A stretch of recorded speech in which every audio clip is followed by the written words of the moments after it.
What's going on, y'all? It's J Small Reviews here, back at it again with another video, man. Bringing you guys one last video on URLs, bars over politics here. Going down this Sunday. Never the biggest fan of Sunday events, but, fairly major event going down. And usually I do this, as you can see, it is the top 5 battlers under the most pressure going into the event. Usually I do top 5 battlers who need a W most, but this is more of argumentative, you know what I'm saying, when you phrase it like that. I've seen some of the comments too where we disagree. I'll have someone that they're so heavily favored, I feel like they need the W because they can't afford to lose to someone they're predicted, to easily clear, something of that nature. But there's also the flip perspective of people that stock are down. That's really who needs the W, and usually they're predicted against the most, but they're in the most need to get back on track. So to stop maybe a little bit from the confusion of that, just under the most pressure is more general and still kind of files both of those categories together. We're going to talk about the battlers that, even though pretty much everyone here has been doing great recently, there's some that need to continue to do great, or they're just doing good and they need to go from good to great. So you'll understand all that. I'll explain my my 5 picks here, but these are the battlers. Obviously, I'm locked in on all 5 battles, but there's certain ones that I'm expecting more from, or this is big turning points for their years or their careers in this current moment. So without further ado, let's get right into the list. So to start off the list at the number 5 spot, I do have T-Top. And I will say with the other 4 names in this list, I do have more of a concrete reasoning, no pun intended, as to why they're here. But I still have 2 reasons, maybe a bit smaller here with T-Top. And number 1, he is the lone home battler on the card. And not only would it already be a home game in North Carolina, but it is in the Raleigh area, which I believe he still resides in, right? So super epitome of a home game for T-Top. So there is some pressure that comes with that, being like, performing for your home crowd. Now he's a vet. It's more of an advantage than anything else. So it can seem a bit of a silly reasoning, but thinking of it, you don't want to be the battle rapper that loses in their home city and state, especially when you're rarely getting battles there. And then the second one, which means a little bit more to me in this situation, is how good T-Top's 2024 has been, but how it's still been considered like a step behind some of the other great years. And I think the ones that you've mostly heard about are Rock, Av, and John. When we start creeping closer, to COTY season and COTY time and that conversation, you start hearing about the top years. So you heard those 3 to death. And then I feel like there's this second apron of names where you get Sharon, who's been turning up. You get Swamp with all the legacy plates he's gotten this year. And then you get a name like T-Top. And, record-wise, he's done great with a lot of battles. When he's battling down, he's handling business. If he's favored to win a battle, it's usually his best material and dominant performances. And what's funny is he's been winning versus top tiers and equals, right? But it's been some of his worst material, like him versus Danny Myers, him versus New Jersey Twerk, him versus Official are all he won all 3 of those battles. They are rough battles, you know what I'm saying, for those that have seen them. And then his Chef Ches performance just stands atop of everything. He was dynamite and he won versus a good Chef Ches by a lot.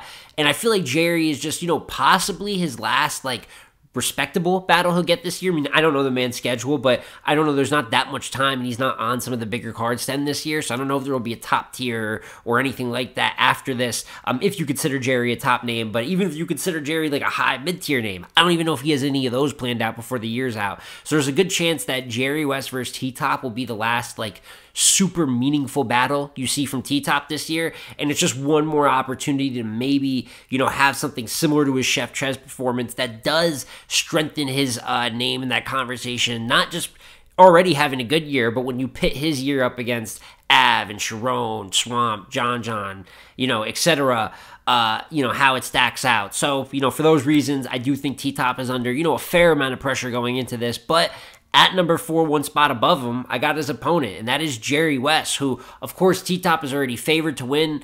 We named the reasons there. So Jerry, in a lot of ways, I'm not going to say just straight flat out expected to lose, but I mean, if most people are picking T-Top, yes, he's kind of expected to lose. And I feel like there's just such a story for the most part of Jerry's career where he's always been very good. I don't think his ability's in question. I think there was and even some people still ask, what would he be without props or some of these more creative ideas? He's such a better puncher than he was a couple years ago. I mean, you're not watching Jerry battles if you're asking at this point, what would he be without props? Because he's doing other things at a high level. But for a lot of his career, I felt like he had great efforts that ended up in losses, right? I feel like him versus Rum Nitty was a great effort that he just ended up falling a bit short. I actually did have him beating John John. It's a debatable battle, but I know a lot of people have John John winning that battle. He was good and fell a little bit short. So on as him versus Chess, another great example. And I feel like after the DNA win, I thought that was going to be the one that solidified him as top tier. For me, even though it's to a bit of a lower level, I do view him there. You know what I'm saying? I'm not going to lie. I do view Jerry West as more of a top tier battle rapper. He's touched the gnomes. He's touched the SMs. Like, anything you would really want, maybe short of a YouTube million view battle. Granted, I like that for all of my top tiers, so it's a bit tough not to have it, but he really checks off all the boxes. But for so many people, I know they don't consider Jerry West in that conversation. Even if ability-wise they consider him in that conversation, they don't flat out, he's not looked at as just a top-tier battle rapper across the board. And I feel like this year, he's not coming in to this battle in a slump. He won very clear, basically body bag fashion over Chirac. And then he had the Rock battle before that, which was another battle. I thought he was really good. I thought he won the first round. I even think the third is competitive. But I know many people, including myself, have Tay-Rock winning that battle. And at some point, kind of what he did with the DNA battle, why it was so impressive, is he was asked to be good. If he was just really good, like he is in these others, but just lost a close one to DNA, I don't think anyone would have been mad at him. But when he was asked to be good, he went and he was great, right? He won very clearly all 3 rounds versus DNA. And versus, I'm not expecting that here versus T-Top, but it's doing the unexpected, right? Taking a really good L and just being good Jerry West, that's good, but it's gonna have a limit to it, right? Which has been shown throughout his career. So I thought the DNA battle would do it, but at some point, if people still haven't put you there, you got to go and earn the respect again. So like I said, I'm predicting against Jerry, so it's a tough situation either way, but making this at least genuinely debatable or even getting a W, there's some pressure there to take your career to the next level, because it feels like he has just been knocking at the door for a lot of people. They just feel like he's been knocking at the door of top tier for like 4 to 5 years now. So maybe that could be that opportunity for him. You never know. In this sport, you make your opportunities by doing something standout. But those are the reasons that I have Jerry West at number 4. So now going into the top 3 of the list, at number 3, I do have Tay-Rock. And it's kind of like what we said earlier with T-Top, talking about the pressure to close your 2024 well, right? Like how you're going to compare to the other years. Well, with Rock, it's the COTY conversation, but like to the max degree. We know that in terms of the last couple months of the culture, Rock, his validity or non-validity, and depending on who you ask, of his COTY run is one of the biggest topics, which ties into the Easy rivalry with what Easy said, right? But that's going to lead to, since that argument, every battle was going to get more put under a microscope than it already was. And I feel like that started with the clone battle, which everyone, I feel like, agrees that he won. But then you see people, the battle's ass. I don't think it helps him that much, blah, blah, blah. And listen, going into the clone battle, I expect him to win clear, and I don't think it's the type of battle that determines or not determines, you saying, if your year's locked in, put his name on the belt, or don't give it to him, right? But that's the drama. It's the added pressure. And I feel like that's just the side effect of being a superstar in a sport, right? Because depending on which side that argues, they'll say Rock is the most beloved battle rapper, he's the most hated. Well, when you're one of the most important in something, you're both. You know what I'm saying? That goes for Rock, that goes for Easy, that goes for Surf, Hitman, etc. Like, superstars, you get like the most of both worlds. So with all that conversation, that adds pressure. And what adds to that? Why is he top 3? Well, he's got Chef Trez, who is also, after placing top 3 last year, Champion of the Year, number 3 spot, he is going to be top 10 again this year. He's probably not going to be 10 or 9 either. Chef Trez is having another elite year of battle rapping. So it is one of his toughest fights of the year. From this clone, Trez, and Marv kind of run, I think it is easily the toughest out of those 3 matchups. There's a real world where Chef Trez can win this battle. And hell, another, high-level 2024 guy this year, Av, I think he's got one debatable battle this year. In my opinion, there's one guy that I feel like definitely clearly got around from him with the first,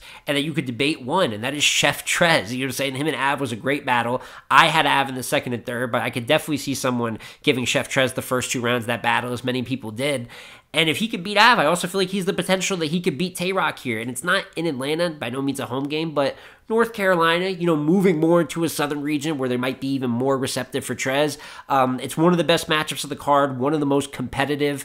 And, there's pressure with every Rock battle, but with the noise that's around each one, and plus being one of his toughest ops, probably the toughest op that he's going to have for the rest of the year, there has to be a ton of pressure on him going into that battle. And then that leads you into the top 2. which I debated with 1 and 2. I felt like both of them had a case for number 1. But at number 2, I actually have a battler that is in the main event of the card, and that is JC. And like I said, there's going to be people that can debate that it's number 1. And listen, he's important enough to be in the main event slot versus Hollow Don, a God tier plate. And we would know with JC, there's not that many of those types of opportunities left. And some people really feared that after the Surf battle, would he get another opportunity of this nature? I mean, it's not like the guy was going to retire or anything, but he took a serious stock hit, which is why to this day, I mean, I'm talking about it now. You hear people talking about it now.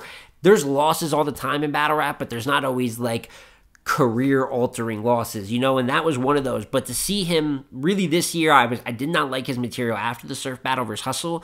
Really how it went for the next year or two, even though there was some good moments in there. But I feel like this year he's really gotten it back on track. Granted, once again, I had him losing to Bad News and Eunice. There's going to be some crazy JC fan that's like, you're insane. You don't hear bars. He won on a technical level 3-0. I get it. Relax, guy. But those are great looks for him. You know what I'm saying? No matter how you pin it, and a lot of people have him winning versus Eunice and Bad News. And then you have the Bill Collector battle. I mean, just cleans up Bill Collector on Battle Academy. And now you got the Hollow plate. People always said, what would be the path of him building up these plates again? Oh, another name his career is always tethered to his Lux, right? Seeing that battle. So a Hollow plate is one of the biggest that you can get, and it does change things if he wins after. You don't know where he can go after that, who we could call out next. It's just a humongous opportunity, but, especially after the Surf battle, but I feel like throughout his career versus especially, I say big-time battles because I feel like he has dropped the ball in some big opportunities, but it's also more so how JC does versus like high star power guys, right? In his career versus Sue Surf, versus Tay-Rock, versus New Jersey Twerk, versus K-Shine, and now here Hollow that you can add to that mix when he's got some of like truly the biggest names and kind of personalities, more all-around battle rappers.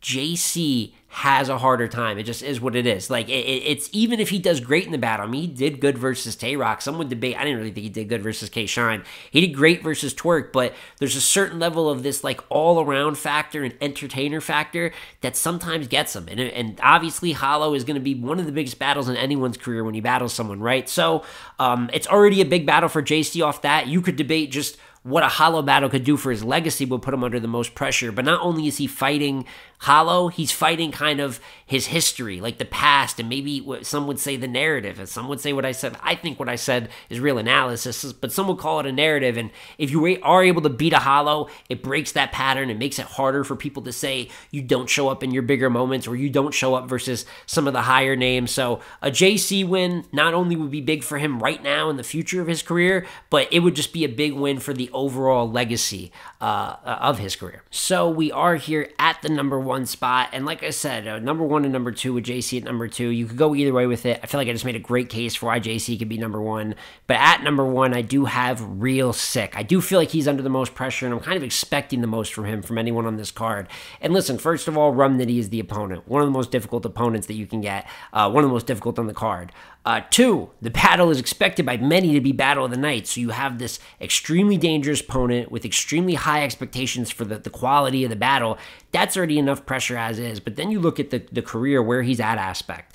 He is on fire coming into this battle. 2023 didn't lose a battle. 2024 he hasn't lost a battle. You could debate he hasn't lost a round in that time. I mean, he's been incredible since the K-Shine battle. And I feel like it's to the point that I have him up there for just material-wise, one of the top 10 best in the world. Some people would say top 5 and even put him in higher and higher conversations. I mean, there's some putting him in the best in the world conversation. And that's kind of where the other pressure point of the conversation is for me, in this one with Real Sick. So Real Sick, in my opinion, is a top-tier battle rapper. I feel like the A-Ward battle put it over the top, right? I feel like brand-wise, he's even farther than a Fonz or a Jerry West, too. So I feel like all 3 of them are top tier. I get a lot of debates for all those, but I think Sick is almost the most, like, confident, I feel, in that conversation, putting him in there. Maybe Fonz, you know what I'm saying? But a big reason that I feel like some people still might hold him out of the conversation is how he is versus other top tiers, right? Because for the long part of it, you know, when he was heavily active on URL, and when he battled Av, DNA, Pat Stay, JC, Chilla Jones, right? All these great names, there's great performances in there, but it's that he was taking good L's. You know, Chilla Jones probably the more debatable of the bunch, but I still had Chilla winning that battle. I thought Av clearly won the second, the third against him. Pat Stay is actually, I kind of got him beaten Pat. I'm not going to lie to you. I had him beaten Pat in the first and third, but a lot of people have always disagreed with me on that one. I feel like there's a lot of people that even have Pat like gentlemen's over Real Sick. DNA, I had beating him. JC even in a one-rounder, the banned one-rounder. He was really good in that, but I had JC. New Jersey Twerk, that's after the K-Shine battle, and he's fantastic. He clearly gets the first in that battle, but I just felt like Twerk was too explosive. It's one I can't hold against him too much, right? He was great, but these guys are reaching higher levels than him, and at some point, if you're going to be in the best in the world conversations, if people are going to give you that level of praise, I need to see best in the world level results, because I see some of these others who are in that convo, like Tay-Rock, like Rum Nitty, some would say like a New Jersey Twerk, like a Big K. They're facing these legends and this tough competition, these other active top tiers, and they're getting wins out of it. You're not going to win all of them. Nobody's expecting that. And listen, he's winning all of his battles recently, but look at kind of the step back he took in comp, besides A-Ward, who had a very fair chance at beating him, and we saw what he did there. That's the outlier. Great performance.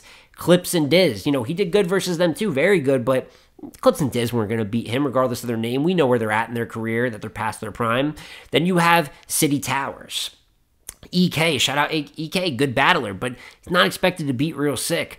Homeschool, one of the best on iBattle, he's not expected to beat Real Sick, right? So I feel like a lot of this schedule is guys that he's expected to make a showcase out of. He's still doing it.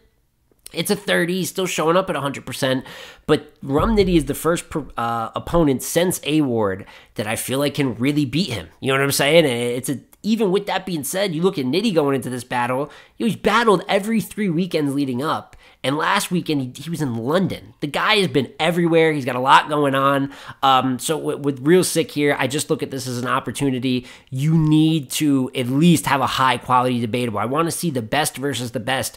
I just don't know if a good L is something that helps him a lot here. Even if he's great, if Rum Nitty is greater, it could happen to anyone, but a couple of these need to go someone's way to definitively make them top tier. You don't just keep having good L's across the board. You get a couple of those highlights like A-Ward, but a couple more of them versus people that could realistically beat you. That's just my vision on it. I still think Real Sick is fantastic. I still think material-wise, he's been incredible.